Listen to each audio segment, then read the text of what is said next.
Hello dear learner. हमारा geography का first second chapter का पार्ट 2 है। इससे पहले हमने ज्योग्राफी में डिसिप्लिन ऑफ द ज्योग्राफी का फर्स्ट चैप्टर है उसको कंप्लीट किया। उसके बाद हमने कंप्लीट किया ज्योग्राफी में थ्योरीज हैं, थ्योरीज ऑफ ज्योग्राफी जो origin regarding the origin of एक मिनट बहुत ज़्यादा जो थ्योरीज हैं regarding the origin of the earth origin of earth की रिगार्डिंग जो थ्योरीज हैं उनके बारे में हमने पढ़ा। तो सबसे पहले हमने दो तरह की थ्योरी बांटी थी।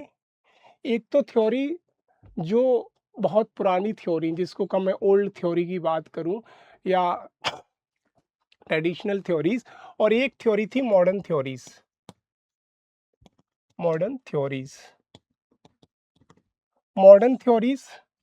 और पहली थ्योरी जो हमने पढ़ी जिसे अर्ली थ्योरीज बोला हमने, अर्ली थ्योरीज, जिसमें हमने क्या क्या पढ़ा अर्ली थ्योरीज में। सबसे पहले हमने पढ़ा कांट की गैसियस थ्योरी। उसने कहा कैसे गैसेस और डस्ट से मिलके नेबुला बना, और नेबुला ने धीरे धीरे कोल्ड हुआ, मोशनलेस हुआ, उसने अपना जैसा भी कहा अजम्पशन बेस्ड। सबसे पहले कांट की जो थ्योरी थी, हमने कांट की थ्योरी पढ़ी, दैट इज गैसियस थ्योरी। फिर हमने पढ़ा nebula theory of Laplace, nebulas theory को पढ़ा,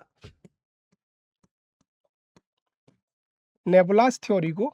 फिर हमने पढ़ा नेबुलास थ्योरी को प्लेनेटिसिज्म थ्योरी, जिसे हम प्लेनेटरी थ्योरी भी कह देते हैं, प्लेनेटिसिज्म थ्योरी। फिर हमने पढ़ा एक टाइडल अजम्पशन या टाइबल हाइपोथेसिस पढ़ा कि कैसे टाइड्स आती हैं, वो एनसीईआरटी मेंशन है। लास्ट में हमने पर रिवाइज्ड नेबुलास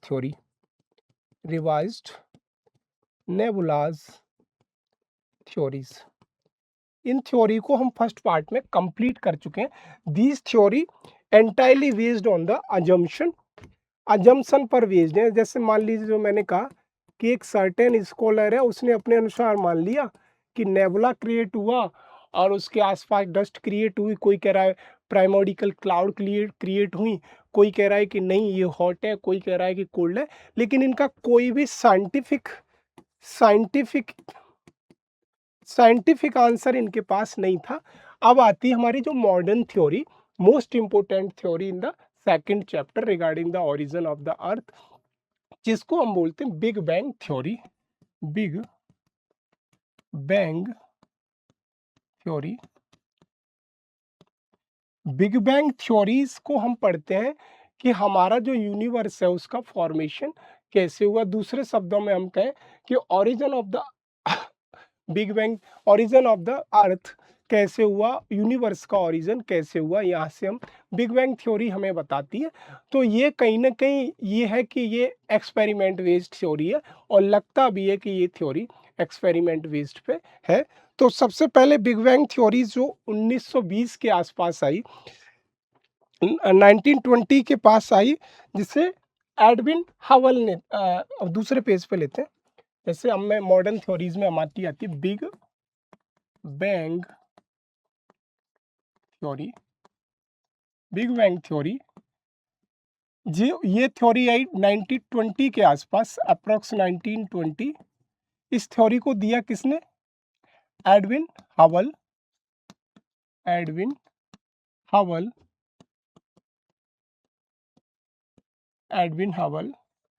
इस थ्योरी को जो प्रोपाउंडर थे, initial propounder of this theories Edwin Hubble का कहना ये था कि उन्होंने क्या किया कि जैसे जैसे एक मिनट,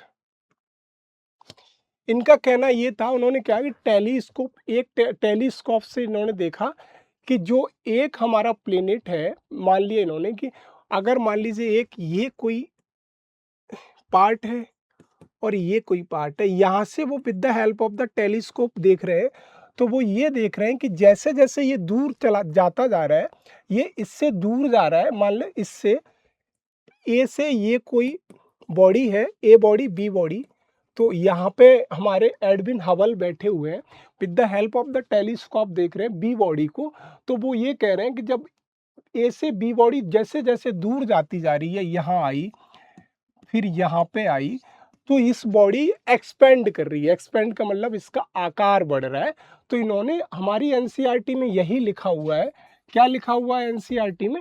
इन्होंने ये कहा कि सपोज़ दैट कि अगर ये मान लीजिए कि ये एक मैं मान लेता हूँ ये एक बैलून है जो फ्लैटेन है, जिनमें कोई भी एयर नहीं है, और इसमें अगर छोटे-छोटे पॉइंट अगर मैं बना दूँ 1, 2, 3, 4, 5, 6, 7, 8, 9, 10, ये क्या लग रहे हैं आपको? ये ऐसे लग रहे होंगे पॉइंट कि ये बहुत पास-पास में है।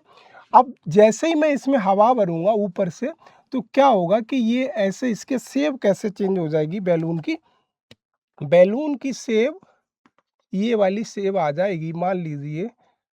अब जो भी इसकी जो बैलून की शेप ये आ जाएगी, और जो भी इसके जो भी मैंने कहा ये पार्टिकल जो बहुत थे, वो अब मुझे दूर-दूर नज़र आएँगे, बड़े एंड दूर, बड़े और दूर नज़र आएँगे। बहुत बड़े-बड़े पार्ट नज़र आएँगे। तो एडविन हबल यही कहना चाह रहे हैं कि अगर कोई बॉडी एक प्लेनेट से दूसरे शब्दों में कहूँ, ए से बी से जब दूर जाती है, तो उसका आकार एक्सपेंड होता है। तो यही एनसीईआरटी में मेंशन है। कहाँ पे देखो, जैसे ही हम पहला चैप्टर खोलूंगा, क्या दिख रहा है? वो ये कह रहा है मॉडर्न थ्योरीज में मैं कौन सी थ्योरीज पढ़ रहा हूँ? मॉडर्न थ्योरीज में मैं पढ़ रहा हूँ कौन सी? Big bang theory. Big bang theory क्या कह रही है? बिग बैंग थ्योरी सीधा सा ये कह रही 1920s में आई, और ये कह रही कि एक्सपेंडिंग यूनिवर्स कैसे एक्सपेंड कर रहा है, धीरे धीरे यूनिवर्स एक्सपेंड कैसे कर रहा है। दैट इज किसने कहा? ये कह रहे हैं एडविन हबल। एडविन हबल क्या कह रहे हैं कि धीरे धीरे यूनिवर्स कैसा एक्सपेंड कर रहा है। कैसे एक्सपेंड कर रहा है? जब वो दूर जा रहा है। Pro evidence that the universe expanding. कैसे? At the time passes galaxy move further and further apart, एक दूसरे से दूर जाते हैं। जैसा कि हमने पढ़ा कि अगर ये बैलून था, बैलून में ये रेड रेड पॉइंट थे पहले, वो अब पहले अगर इस फॉर्म में था, ऐसे पास में दिख रहे होंगे, छोटे छोटे दिख रहे होंगे, लेकिन जैसे ही इसमें क्या एक्सपेंड हुआ, तो ये दूर दूर और बड़े बड़े दिखाई देने लगे। तो यहाँ से एडविन हबल सीधा सा ये कह रहे हैं कि बॉडी क्या है ना, जो यूनिवर्स है वो एक्सपेंड कर रहा है जब दूर एक गैलेक्सी से दूसरी गैलेक्सी के दूर जा रहा है। तो इसको उन्होंने कहा कि ये एक्सपेंड, सीधी सी बात है कि यूनिवर्स एक्सपेंड कर रहा है। फिर वो कह रहे हैं ये इमेजिन की बात है, वो बैलून वाली बात जो हमने कहा कि आप इमेजिन कर सकते हो बैलून की, वैसे कि बाद में जो बैलून का जो पॉइंट्स हैं वो आपको दूर दूर एक्सपेंड दिखाई देंगे। तो यही सारा पॉइंट इसमें जो हमने पढ़ा वही है। फिर बिग बैंग थ्योरी क्या कंसीडर करती है? बिग बैंग थ्योरी जैसे बिग बैंग थ्योरी, एक बार दोबारा, big bang theory big bang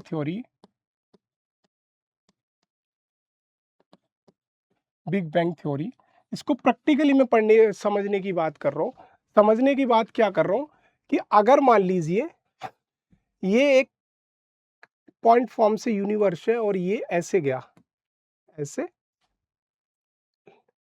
last में ये हो गया, और ये यहाँ से ऐसे करके ये स्फेरिकल शेप में है, ये ऐसे करके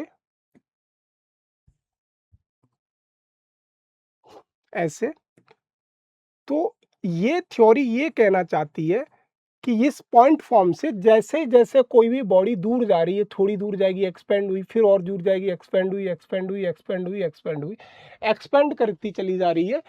इसी एक्सपेंड से क्या होगा कि इसका टेम्परेचर बढ़ेगा। टेम्परेचर बढ़ने के साथ क्या होगा कि जो इसमें हाइड्रोजन होंगे वो हीलियम में चेंज होंगे। हीलियम में हाइड्रोजन क्या होंगे? हाइड्रोजन होंगे। अगर टेम्परेचर बढ़ेगा तो हीलियम में बढ़ेगा। हीलियम की वजह से क्या होगा, इसका भार बढ़ जाएगा, इसका वॉल्यूम भी बढ़ जाएगा।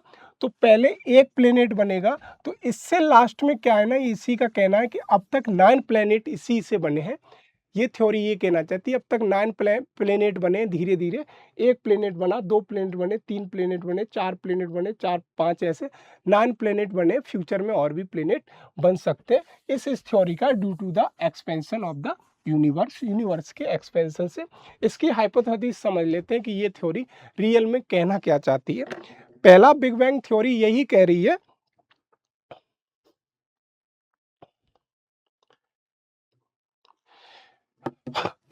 तो सबसे पहले हमने क्या पढ़ा इस बिग बैंग थ्योरी में, सबसे पहले तो हमने पढ़ा कि 1920 में थ्योरी आई, किसने दी, एडविन हबल ने, एडविन हबल, इन्होंने टेलीस्कोप की भी खोज की।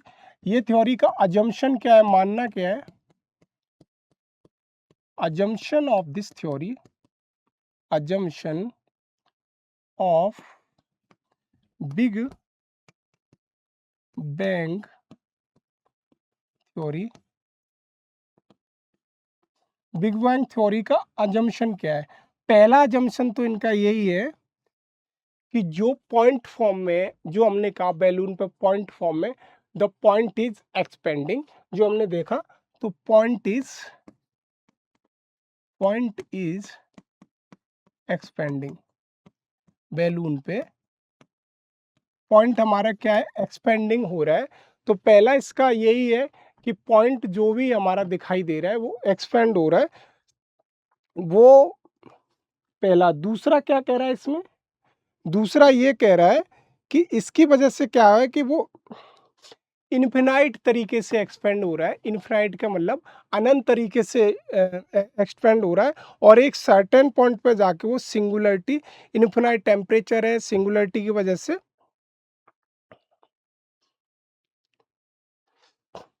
किसकी वजह से हो रहा है, ड्यू टू इन्फिनाइट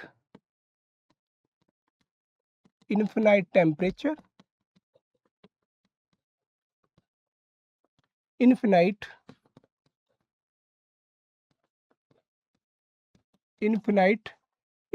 टेम्परेचर, और इन्फिनाइट हमारा डेंसिटीज। इससे क्या होगा, एक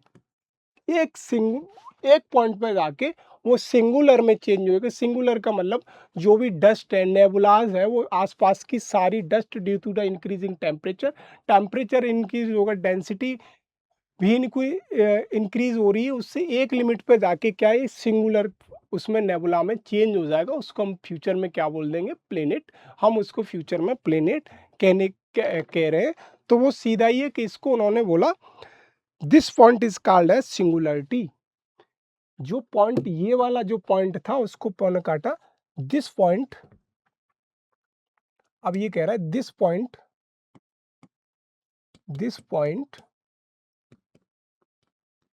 इज कॉल्ड एज सिंगुलरिटी।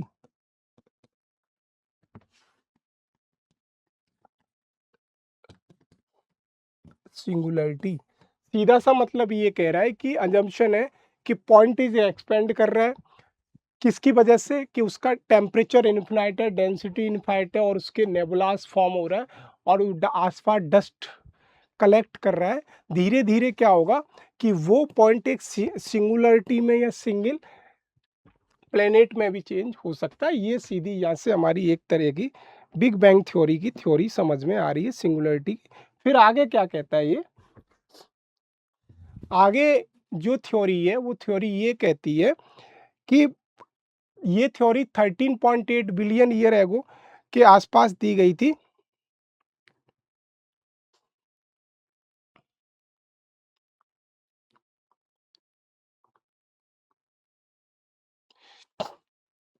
दूसरा ये कह रहा है कि, एक मिनट, दूसरा पॉइंट ये कह रहा है 13 पॉइंट ईयर बिलियन एगो, बिलियन एगो 13 पॉइंट ईयर एगो ये जो पॉइंट था एक्सपेंड कर रहा था, जो हमने देखा पॉइंट इज एक्सपेंडिंग एक्सपेंडिंग, और इस प्रोसेस को हमने बोला big bang theory. Big bang theory सीधी सी बात है, या this Leeds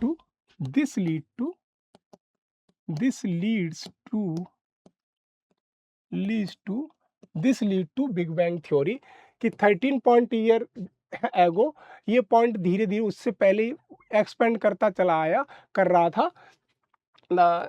13 point year billion एगो point was expanding, not is, point was expanding, और दिस को धीरे धीरे ये पॉइंट किस में चेंज हो गया, बिग बैंग थ्योरी में चेंज हो गया। कौन सा वाला पॉइंट जो हमने बैलून से समझा।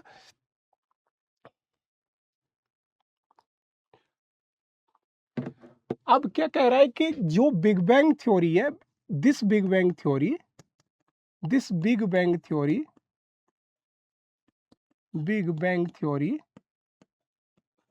reacted with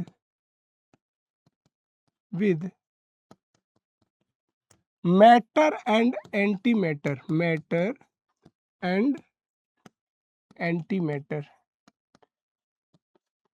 धीरे धीरे क्या हुआ, ये बिग बैंग थ्योरी है, इसका मानना ये है कि फ्यूचर में क्या हुआ कि जो मैटर थे, एंटी मैटर थे, वो आपस में रिएक्ट किए, और दिस रिएक्शन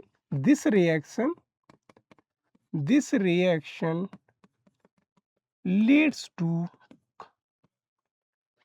टू कोलाइजन। ये कोलाइजन में चेंज होगी, मतलब आपस में टकराव, तो यहाँ से कुछ एनर्जी निकलेगी। उस एनर्जी को ये क्या कह रहे हैं कि वही एनर्जी धीरे धीरे क्या है, यूनिवर्स को एक्सपेंड करने में हेल्पफुल होगी, यूनिवर्स को हेल्पफुल करेगी। तो सीधा सा कह रहे हैं कि जो एंटी मैटर है वो कोलेजन की वजह से क्या होगा, एनर्जी रिलीज हुई। उस कोलेजन की वजह से क्या हुआ कि एनर्जी रिलीज हुई, किसकी, कि ये कह रहा है कि बिग बैंग थ्योरी एक्सपेंडिंग कर रहे हैं, फिर बिग बैंग थ्योरी क्या कह रही है कि कुछ मैटर, एंटी मैटर हैं जो यूनिवर्स में, वो आपस में मिलेंगे, कोलाइजन करेंगे, उनके कोलाइजन करने से क्या होगा, एक एनर्जी निकलेगी, और वो एनर्जी रिलीज होगी, वही एनर्जी धीरे धीरे यूनिवर्स में चेंज हो जाएगी। ये इसका अजम्पशन है इस थ्योरी का, पूरी का, ये हम धीरे धीरे समझते हैं कि उसका। फिर आगे ये कह रहा है,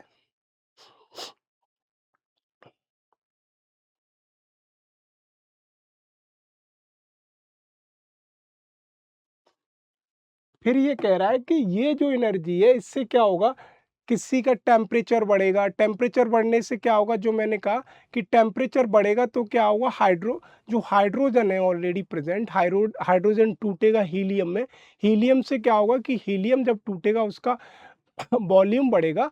तो लास्टली अगर मैं इसका शॉर्ट कर दूं जल्दी से, तो सीधा ये कह रहा है कि ये फाइनली दिस प्रोसेस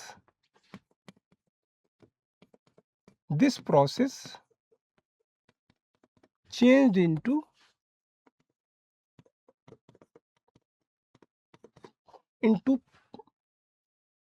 planet, जैसे easy Mars, Jupiter, shutter, Uranus, Jupiter etcetera. इस थ्योरी का अजम्पशन मैंने ये समझा कि जो भी मेरे एक्सपेंड कर रहे थे पॉइंट, जिसे मैंने शुरुआत में पॉइंट कहा, कब कर रहे थे, 13 पॉइंट ईयर बिलियन एरो का कर रहे थे, वो धीरे धीरे इतने एक्सपेंड हो गए, इतने बढ़ गए कि उसको हमने नाम दे दिया पॉइंट को बिग बैंग थ्योरी। तो बिग बैंग थ्योरी सीधा सा कर रही है कि जब ये जाएंगे ना पॉइंट आपस में, जब मान लीजिए कि इसमें, जैसे मैंने कहा, जैसे मैं ये कह रहा हूँ, जैसे यहीं पे एक मैप बना के देखूं कि ये जो मैं ये कह रहा हूँ कि ये अगर ये है ये पॉइंट, तो ये क्या है, ये फ्री फॉल है आपस में। तो क्या है ना, जब ये मूव करेंगे आप एक दूसरे के पास, तो ये कोलाजन करेंगे, आपस में टकरा भी सकते हैं। जब टकराएंगे तो क्या होगा, यहाँ से जो मैटर एंटी मैटर है, तो इनकी क्या है ना, एनर्जी रिलीज होगी, तो एनर्जी रिलीज होगी तो क्या होगा, एनर्जी रिलीज होगी तो इनमें जो ऑलरेडी हाइड्रोजन है ऑलरेडी, वो हीलियम में चेंज होगी, और हीलियम जो है हाइड्रोजन हीलियम में चेंज हो जाएगी। हीलियम क्या है, तो उसका आकार बढ़ेगा धीरे धीरे। यही कह रही है थ्योरी कि धीरे धीरे हीलियम का टेम्परेचर बढ़ जाएगा तो और डस्ट कलेक्ट करेगी, वहां से डस्ट कलेक्ट करते ऐसे ही आ जाएगी, फाइनली ये चेंज हो जाएंगे किसमें, प्लेनेट में। यही इस थ्योरी का पूरा सा अजम्पशन है, किसका, बिग बैंग थ्योरी का।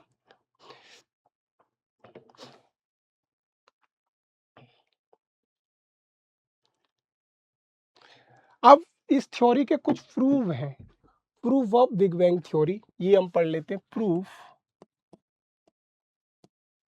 Of big bang theory, big bang theory. पहली जितनी भी थ्योरी थी उनका कोई प्रूफ नहीं था। इसका प्रूफ क्या है, पहला हमारा जो करंट यूनिवर्स है दैट इज एक्सपेंडिंग। तो पहला हम लिख सकते हैं यूनिवर्स इज एक्सपेंडिंग,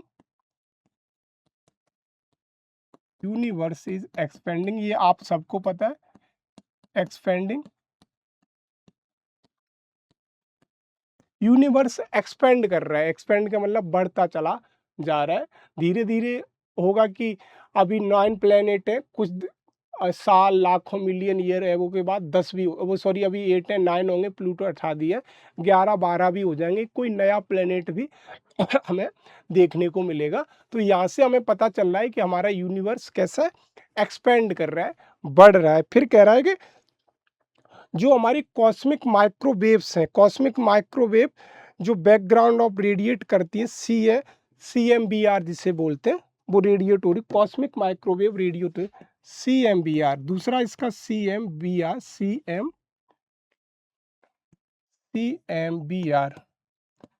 हमारी जो cosmic microwaves, cosmic micro background radiation, कॉस्मिक्स micro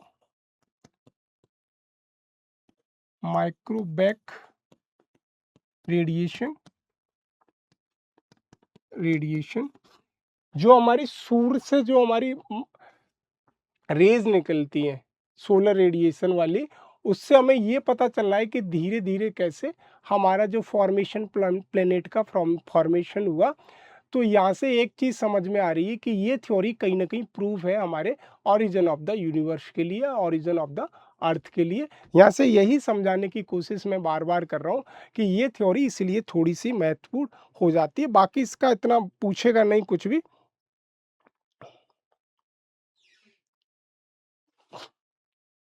कॉस्मिक्स micro background, यहाँ पे ग्राउंड और लगा लेना। अब ये कह रहा है कैसे कि मान लीजिए एक ये हमारा एक सूरज है, सन है, तो सन है ये, तो सीधे सीधे अगर सन की जो रेडिएशन जो निकल रही है ऐसे ऐसे, सन की जो रेडिएशन निकल रही है धीरे धीरे, उसकी वजह से क्या होगा, सन की रेडिएशन क्या है कि यहाँ से जो रेडिएशन निकल रही है सन की, उसकी वजह से क्या है कि जो भी रेडिएशन के रास्ते में हाइड्रोजन आएगी तो उसे हीलियम में तोड़ देगा। तो यहाँ से बिग बैंग थ्योरी ये कहना चाहती है, big bang theory, big bang theory कह रही है कि ये एक्सपेंड कर रहा है, क्या, हमारा सन भी एक्सपेंड कर रहा है। और ये धीरे धीरे ये भी कहना चाह रही है कि एक टाइम वो आएगा फ्यूचर में कि ये सन भी खत्म हो जाएगा, एक्सपेंड करते करते करते करते ये भी खत्म हो जाए। सन एक्सपेंड कर रहा है तो इसका क्या है कि टेम्परेचर क्या हो रहा है, एक्सपेंडेशन की वजह से टेम्परेचर बढ़ रहा है, टेम्परेचर इसका बढ़ रहा है। अगर किसी का टेम्परेचर बढ़ता है तो उसका साइज भी बढ़ रहा है, तो इसका साइज भी बढ़ रहा है, किसका, सन का। सन का जो साइज है वो बढ़ रहा है, टेम्परेचर बढ़ रहा है, और हीट वेव्स यहाँ से निकल रही हैं, सीधे शब्दों में कहूँ हीट वेव्स निकल रही हैं, इसका टेम्परेचर बढ़ रहा है, हीट बढ़ रही है, किसकी वजह से, बिग बैंग एक्सप्लोजन की वजह से। और ये सीधा सीधा हमारा चेंज किस में हो रहा है, प्रेजेंट माइक्रोवेव में, किसमें, माइक्रोवेव्स, ये हमारा माइक्रोवेव में चेंज हो रहा है। इसकी वजह से क्या है कि हमारा एक्सपेंड हो रहा है, ये हमारा सीधा सा यहाँ से हमें प्रूफ मिल जाए, सीधा मिलता है, यूनिवर्स एक्सपेंड हो रहा है। दूसरा सोलर फ्लेकर या सूरज से निकलने वाली माइक्रोवेव है, वो भी एक्सपेंड धीरे धीरे बढ़ ही रही हैं। ये हमें सीधा इस थ्योरी से समझ में आता है। तो यही देखो पूरा चैप्टर फोकस कर रहा है कि एक मिनट, यहीं से पूरा चैप्टर फोकस कर रहा है कि टिनी बाल हैं जो हमने पढ़ा, टिनी बाल हैं वो धीरे धीरे कैसे हो रही हैं और वायलेंटली बढ़ रही हैं। ये 13.7 हमने 8 लिखा था, बाकी ये सब दिया है। तो अब आ जाता है हमारा the expansion in means the increasing space बढ़ रहा है between the galaxies and alternative this is concept, वो सब दिया, आप यहाँ से पढ़ सकते हैं। अब आ जाता है स्टार का फॉर्मेशन कैसे होता है, फॉर्मेशन ऑफ द स्टार। आगे एनसीईआरटी में लिखा है formation of star, formation of star. Star का, तारों का फॉर्मेशन कैसा होता है, फॉर्मेशन ऑफ स्टार। स्टार का formation, formation of the star, big bang theory के बाद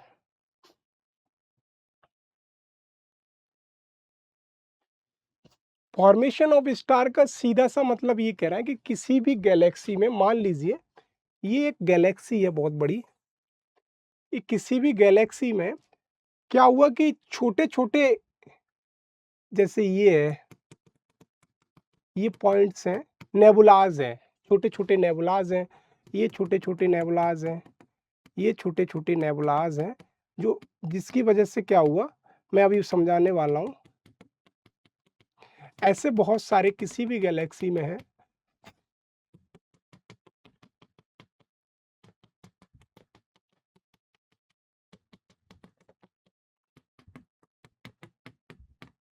और ये दूर दूर ऐसे करके मान लीजिए पॉइंट फॉर्म में। पहले क्या है कि नेबुलास का सीधा सा मतलब है कोई भी क्लाउड थी उसके आसपास डस्ट कलेक्ट हो गई, उसको हमने नेबुलास बोल दिया। अब फॉर्मेशन ऑफ स्टार कैसे हुआ, वो नेबुलास की वजह से हुआ। इसमें ये मैं ये कहना चाह रहा हूँ कि जब नेबुलास बनेगा तो क्या होगा, उसको टेम्परेचर बढ़ेगा, टेम्परेचर बढ़ेगा तो उसके आसपास की डस्ट को और कलेक्ट करेगा। अब ये स्टार का फॉर्मेशन क्या है कि जो इसके आसपास की, अब क्या है कि इसका टेम्परेचर बढ़ रहा है, ऑलरेडी है, स्टार का टेम्परेचर बढ़ता चला जा रहा है, तो क्या है ना, इसके आसपास के जितने भी छोटे छोटे नेबुलाज होंगे, जैसे इस एरिया में एक स्टार बन गया, इस एरिया में स्टार बन गया, जिस एरिया में एक स्टार बन गया, इसमें बन गया, इसमें बन गया, जितने भी नेबुलास आसपास के होंगे उनको एक में चेंज कर लेगा, उसको हम बोलेंगे स्टार।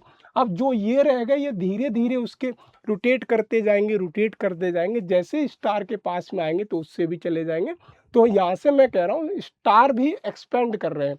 तो यहाँ से ये देखा कि नेबुलास जो बने मेरे, तो नेबुलास का क्या हुआ, नेबुलास का टेम्परेचर बढ़ रहा है, टेम्परेचर की वजह से क्या हो रहा है कि नेबुलास भी एक्सपेंड कर रहा है, और एक टाइम पे क्या हुआ, वो सारे नेबुला बने, दो बहुत सारे नेबुला बन के इन्होंने क्या बना दिया, एक स्टार बना दिया।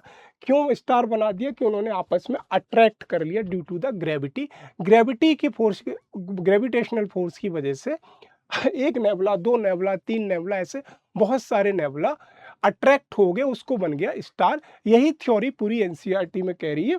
और दूसरा, अब आपके दिमाग में आएगा ये छोटे छोटे नेबुलाज हैं, ये छोटे छोटे नेबुलाज हैं, ये नेबुलाज रोटेट कर रहे हैं। अब क्या है ना कि ये नेबुलाज यूनिवर्स में रोटेट कर रहे हैं, धीरे धीरे क्या होगा कि ये नेबुलाज भी पास में आएंगे, जैसे ही पास में आएंगे इस स्टार में अट्रैक्ट हो जाएंगे, इस स्टार का साइज बढ़ता जाएगा, अगर इसमें अट्रैक्ट हो जाएंगे इस स्टार का साइज बढ़ता जाएगा। तो this is the primary theory of the formation of the star. ये पूरी theory formation of the star की है। तो यहाँ से एक चीज़ हमें समझनी, स्टार कैसे, जो एनसीईआरटी में मेंशन है। अब ये कह रहा है कि बर्ड एनसीईआरटी में एक मेंशन है कि ये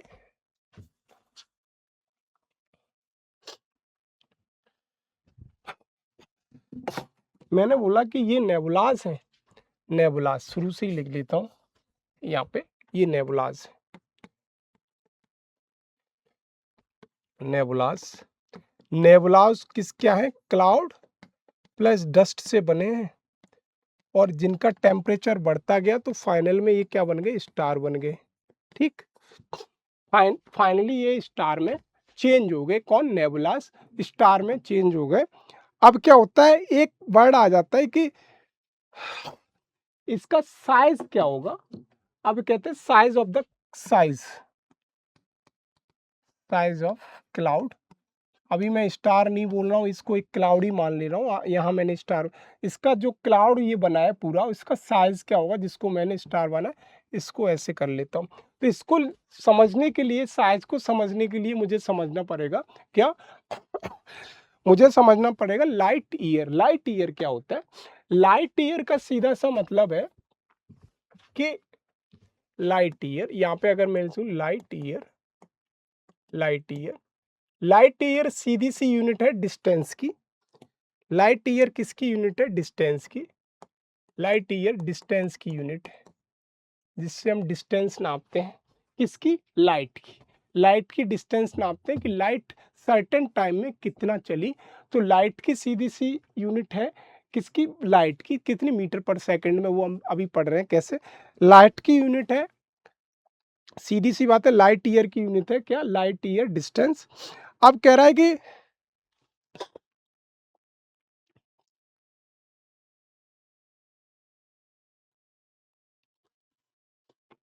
आगे मैं कहूँ लाइट की डिस्टेंस है, तो ये है कि डिस्टेंस, अगर मैं और इसे करूँ लाइट ईयर को, कि distance travelled by light year, light year in a, कितनी, लाइट की डिस्टेंस कितनी होती है लाइट की? कौन? 3 × 10⁸ मीटर पर सेकंड। इतनी डिस्टेंस होती है लाइट ईयर की मीटर पर सेकंड। 3 या कह सकूँ 3 लाख मीटर पर सेकंड। कि लाइट से ज़्यादा किसी की स्पीड ही नहीं है। कि लाइट कितनी, 3 × 10⁸ या 3 लाख किलोमीटर पर सेकंड के हिसाब से जाती है, पर मीटर पर सेकंड। तो एक साल में मीटर, इतनी लाइट की अगर स्पीड है मैं मान लूँ, तो ये करीब करीब साइज इसका तो बहुत ज़्यादा होगा, क्योंकि लाइट इतनी ज़्यादा स्पीड है 3 × 10⁸। तो अगर दूसरे शब्दों में कहूँ तो मैं इसका साइज ऑफ द नेबुलास कितना होगा मैं मेजर ही नहीं कर सकता। फिर भी एनसीईआरटी लिखती है 80 to 150 times larger than light year. सीधा ये कह रहा है कि 80 to 150 टाइम है larger than the light year. वहाँ पे लिखा भी है सर्टेन, लेकिन हम सीधा पढ़ते हैं कि 80 to 150 टाइम है किससे? लाइट ईयर से, साइज ऑफ द क्लाउड। ये सीधा यहाँ से समझ में मुझे आ जाता है कि लाइट ईयर की यूनिट क्या, लाइट ईयर किसकी यूनिट है? डिस्टेंस की। कितना ट्रेवल्ड करती है लाइट? 3 × 10⁸ इतना हो जाता है। तो अगर एक लाइट ईयर, एक सिंगल ईयर में इतनी चल रही है, सिंगल ईयर में इतना इसका फिर वो करो, तो अगर साइज ऑफ द क्लाउड देखूंगा, नेबुलास की जो क्लाउड बनी है उसका साइज तो ये एक ईयर का नहीं है, ये तो बहुत सारी ईयर का साइज है। तो इसका साइज करीब करीब मेरा 80 to 150 टाइम लार्जर दिखेगा किससे? लाइट ईयर से। इससे सीधी सी ये थ्योरी मेरी किसकी है? फॉर्मेशन ऑफ द स्टार की। यहाँ से थ्योरी मुझे समझ में आ जाती है कि ये यहाँ से मुझे theory formation of star.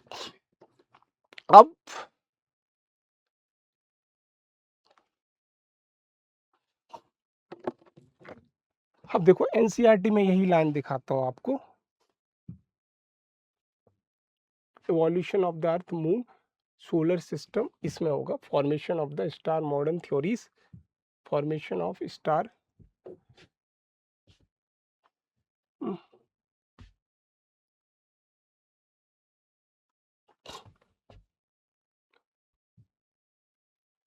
Big bang theory ये हमने देख ली। फॉर्मेशन ऑफ प्लेनेट, प्लेनेट का फॉर्मेशन और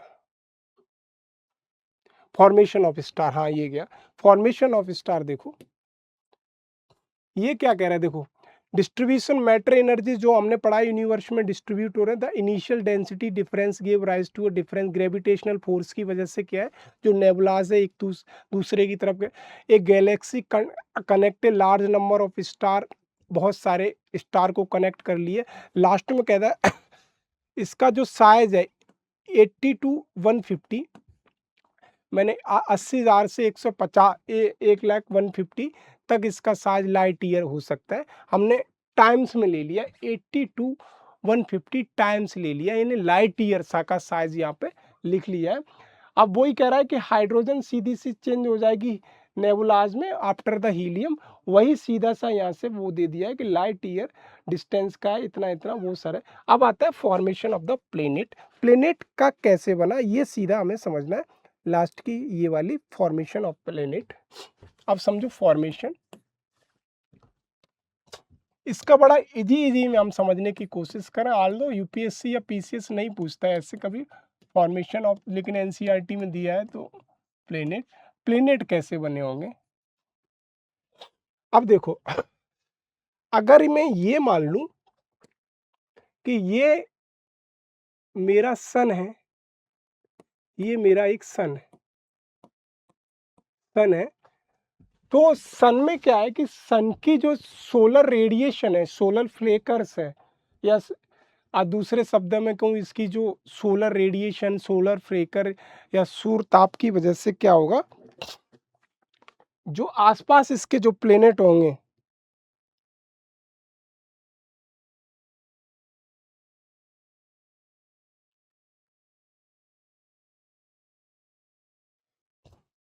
एक मिनट,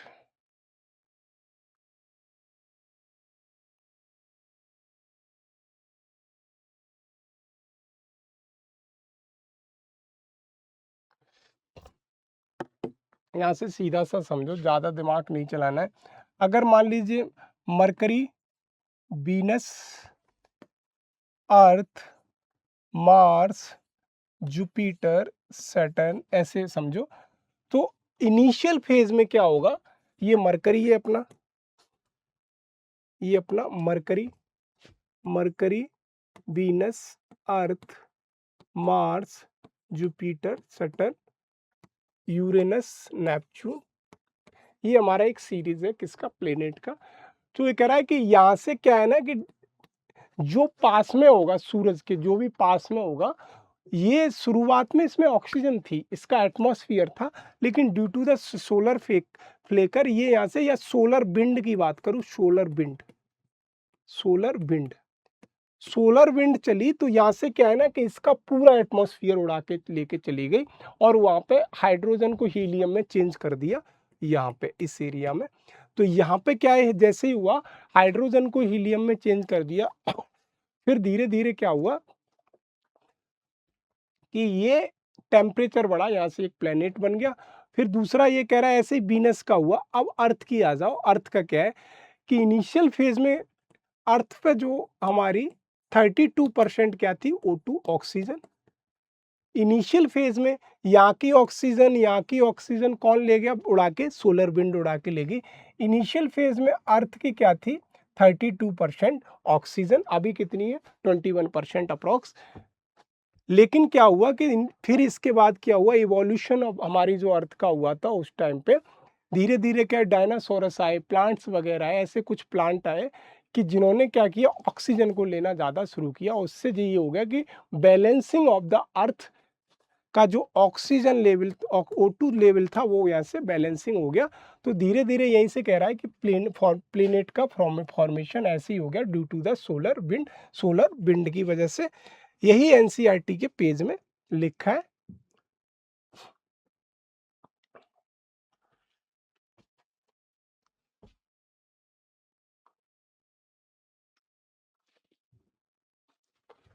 एक मिनट, प्लेनेट,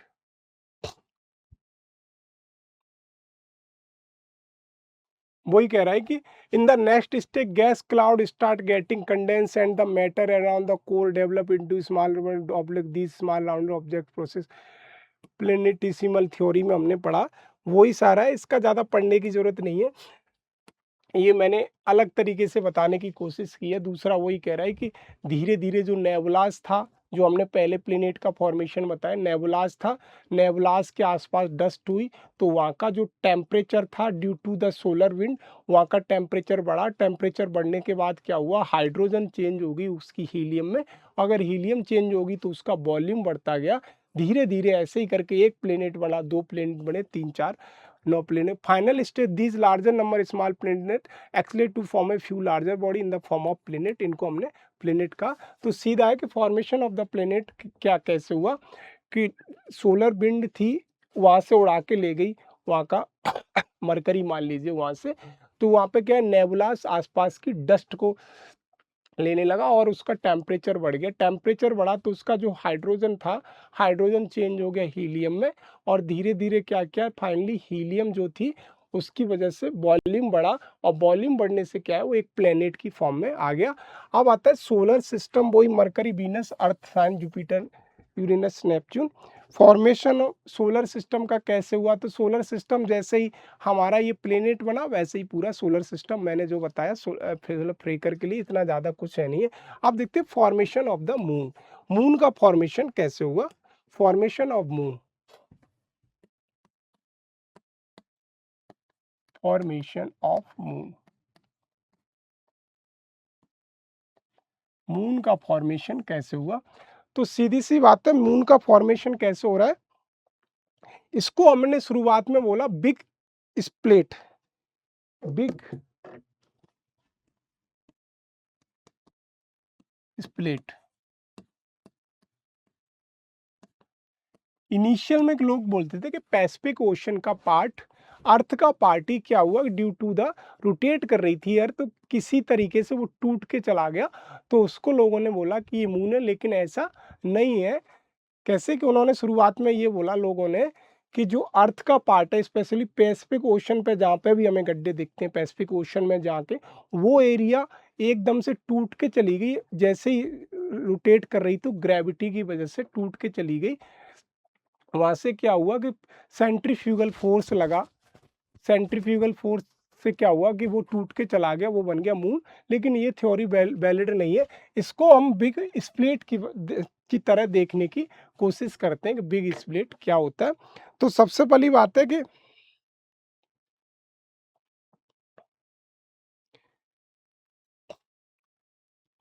ये यहाँ पे कह रहे हैं कि एक बॉडी है, अ बॉडी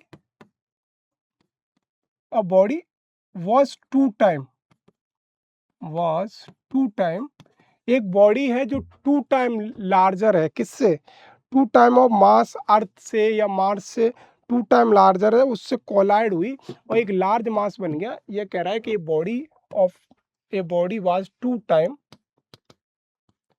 लार्जर देन, आज की जो अपनी अर्थ है, अर्थ और मार्स, मार्स एक बॉडी है जो टू टाइम लार्जर है, किससे, अर्थ और मास से। ये जब कोलाइड की बॉडी आपस में, टू बॉडीज, तो इस बॉडी को कोलाइड करने से जो पार्ट टूटा उसको हमने बोला मून। बस इतना ही समझना है इसमें, वही इसमें एनसीईआरटी लिख रही है कि formation of the moon, formation of the, कह रहे moon is only natural satellite है, जो हमारी अर्थ का नेचुरल सैटेलाइट कहा था कि with the help of the nature बना। The origin of the earth, there have been attempt to explain the moon. Sir George ये sir George Darwin suggested that initially the earth and the moon formed a single rapidly rotating body. The whole mass become a dumbbell shaped body and eventually ये broke, टूट गया। It was also suggested the material from a moon was separated from what we have present in the Pacific Ocean, जो मैंने बनाया कि Pacific Ocean से ये भी लोग कहते हैं, लेकिन ये वो नहीं है। However, the present scientists do not accept either the explanation. It is now generally believed the formation of moon as a satellite on the outcome of the giant temperature, what is described with the big split, जो हमने बोला कि formation of the moon को process को हम क्या बोलते हैं, बिग स्प्लिट कहा गया। A body that size 1/3 time, करीब 2 टाइम बॉडी थी, किससे, अर्थ से और मार्स से बड़ी बॉडी थी। अब वो जब वो टकराई was formed the balance large part of the earth into space. This portion blasted matter then continued orbited earth and eventually formed into present moon 4.1 billion year ago. ये कह रहा है कि जब एक बॉडी थी, अब ये बॉडी कौन सी विजुलाइज कर ले, ये बॉडी थी वो 2 टाइम या 3 टाइम लार्जर देन थी हमारी अर्थ से, मास से। जब वो रोटेट कर रही थी तो वो किसी दूसरे गैलेक्सी से टकराई और वहां से एक पार्ट टूट के चला गया। कब? 4.4 बिलियन ईयर एगो, उसको हमने बोल दिया मून। इतना समझ में आ रहा है एज पर द एनसीईआरटी। वो हम एनसीईआरटी को, अब आता है इवोल्यूशन ऑफ द अर्थ। अर्थ का इवोल्यूशन हम जैसा हमने पढ़ा कि अर्थ का इवोल्यूशन कैसे हुआ। अर्थ का इवोल्यूशन में सीधी सी बात है कि हम पहले पढ़ चुके हैं, लिथोस्फीयर बना, कि जैसे हम पढ़ेंगे इसको थोड़ा सा समझ लीजिए कि अर्थ में क्या है कि अगर मान लीजिए अर्थ का है तो ये क्रस्ट है, ये वाला एरिया क्रस्ट, फिर इसके ऊपर नीचे मिलेगा मेंटल, फिर नीचे मिलेगा कोर, यहां से समझ लो कोर। तो ये कह रहा है कि जो पार्ट सबसे ऊपर आएगा वो पार्ट, टेम्परेचर क्या है ना, किसी भी स्फीयर है अर्थ एक, तो टेम्परेचर में अगर जो पार्ट सबसे ऊपर आएगा वो पार्ट सबसे ठंडा पड़ जाएगा। जो पार्ट सबसे ठंडा पड़ जाएगा वो सॉलिडिफाई हो जाएगा, वो सरफेस में चेंज हो जाएगा। तो सीधी सी बात है, हम ऊपर से नीचे की तरफ अर्थ में जाते हैं, इंटीरियर की तरफ अर्थ में जाते हैं, तो टेम्परेचर हमारा बढ़ता है। तो इसी थ्योरी को यहाँ से एक्सप्लेन करने की कोशिश की गई है, अर्थ का इवोल्यूशन कैसे हुआ। The planet initially was barren rocky object, वही सब कह रहा है। इसको हम, जो हमारा 3rd चैप्टर है इसमें ऑरिजिन ऑफ द अर्थ, उसमें अच्छे से पढ़ते हैं। Interior of the earth, sorry interior of the अर्थ, उसमें पूरा पढ़ेंगे। अब ऐसे ही लिथोस्फीयर का है कि लिथोस्फीयर कैसे बना। लिथोस्फीयर सीधा बनने का मतलब यही है कि अगर कोई प्लेनेट बन गया, मान लीजिए जिसमें प्लेनेट बन रहा है, प्लेनेट बन गया तो उसके ऊपर का एरिया सबसे पहले ठंडा होगा, तो उस ऊपर के एरिया के सरफेस बन जाएगी, कहीं बैरिन बन जाएंगे, कहीं गड्ढे बन जाएंगे, उसी को हमने बोल दिया लिथोस्फीयर। वही इसमें पूरा लिखा है, the passage time is cooler, ठंडा हो गया, further solidify solid and smaller surface वगैरह, वो सब इसी में वो सब लिखा है, आप पढ़ लें। Evolution of the atmosphere and the hydrosphere. Atmosphere hydrosphere का इवोल्यूशन कैसे हुआ, ये हाइड्रोस्फीयर इवोल्यूशन हम अपने सारे एनसीईआरटी के आगे चैप्टर है उसमें हम पढ़ेंगे। लास्ट हमारा ये है कि ओरिजिन ऑफ द लाइफ। जाहिर सी बात है, लाइफ का ओरिजिन कैसे हुआ, अगर आप पढ़ना चाहो तो पढ़ सकते हो, इतना कुछ नहीं कह रहा है। लास्ट फेज द इवोल्यूशन, अर्थ का हमारा सारे प्लेनेट बन गए, सारे हमारे मून अर्थ सब बन गए। लास्ट फेज हमारा आता है किसका, origin of the life का। The last phase evolution, it is clear that the initial Eve in the atmosphere a modern scientists generate a complex organic molecule, assembled them, this assemble was such that they could be duplicated। सारा आप पढ़ के देख लेना, बस उसको unicellular bacteria से धीरे धीरे कैसे बना, इतना ज़्यादा कुछ इस चैप्टर में है नहीं। आज का चैप्टर इतना ज़्यादा कुछ था ही नहीं, तो मैंने शॉर्ट में ही ज़्यादा बताया। जो नेक्स्ट चैप्टर है हमारा 3rd इंटीरियर ऑफ द अर्थ, वहाँ से हमारी ज्योग्राफी, असली ज्योग्राफी शुरू होती, वहाँ से हमारे कॉन्सेप्ट और क्लियरिटी फैक्ट सबसे ज़्यादा यूपीएससी वहीं से शुरुआत क्वेश्चन पूछती है। ये सिर्फ एक तरह का मान लीजिए कि एक फॉर्मेलिटी थी जो हमने पूरी कर ली आज। अब जो असली चैप्टर हैं, या कह सकते हैं कि एनसीईआरटी में असली जो मज़ा आने वाला है पढ़ने का विद द कॉन्सेप्ट, वो हमारा आएगा, हमारा interior of the earth, interior of earth. तो देखते हैं अगली वीडियो में हम डिस्कस करेंगे इंटीरियर ऑफ द अर्थ। तो आज के लिए इतना, धन्यवाद, मिलते हैं अगले एनसीईआरटीज़ की सीरीज़ में।